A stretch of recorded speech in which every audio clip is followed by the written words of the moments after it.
د الله تعالی دین چې خاتم النبیین حضرت محمد صلی الله علیه وسلم انسانانو ته رسولی او بیان کړی دی. د دنیا او آخرت هر ډول نیکمرغي، ښېرازي او خوښي پکې نغښتې ده چې عملي کولو سره یقینا د انسانانو ټولې ستونزې حل او د ژوند په هره مرحله کې له بېساري اسانتیاوو څخه برخمن دي. الله تعالی ته خپل دین خوښ دی او خپلو بندگانو ته د مهرباني له مخې د فکر، تدبر او عملي کولو بلنه ورکړې ده. ټولو بندگانو تعالی ویلي ستاسو فکر وکړئ، تدبر وکړئ، تعقل وکړئ. د تعقل په نتیجه کې چې څوک تعقل وکړي او عقل سالمي، له موانعو خلاصي، له حسدونو خلاصي، له شهوت خلاصي، له حسد نه خلاصي، نو بیا به حتما حق ته رسیږي، ځکه د قرآن او د شریعت احکام ټول په سالم عقل برابر او سالم عقل ایجابوي. بلنه ورکړې ده او د ژوند په ټولو ساحو کې د دین عملي کولو لپاره حضرت محمد صلی الله علیه وسلم نمونه ګرځولې دی. او دا هر هغه څه چې نبی کریم صلی الله علیه وسلم امت ته وړاندې کړي د عملي کولو او له هر هغه څخه چې منع کړي دي د ځان ساتلو حکم یې کړی دی.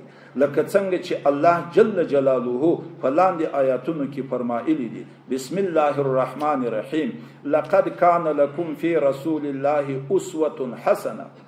ژباړه: خامخا په تحقیق سره دی تاسو ته په کار د رسول الله صلی الله علیه وسلم کې اقتدا غوره نیکه.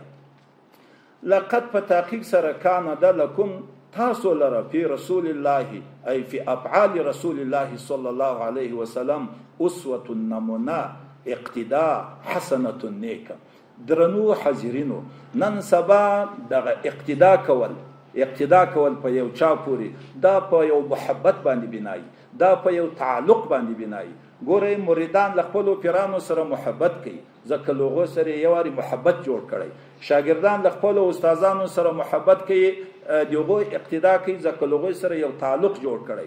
اولادونه د خپل پلرو پورې اقتدا کوي، ځکه لوغوی سره تعلق جوړ کړی.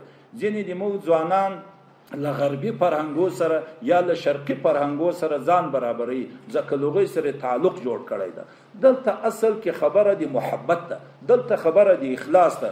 که موږ تاسو له الله سره محبت قایم کو، له رسول الله صلی الله علیه وسلم سره محبت قایم کو، د محبت په نتیجه کې به بیا موږ تاسو اقتدا کوو په نبی کریم صلی الله علیه وسلم پورې.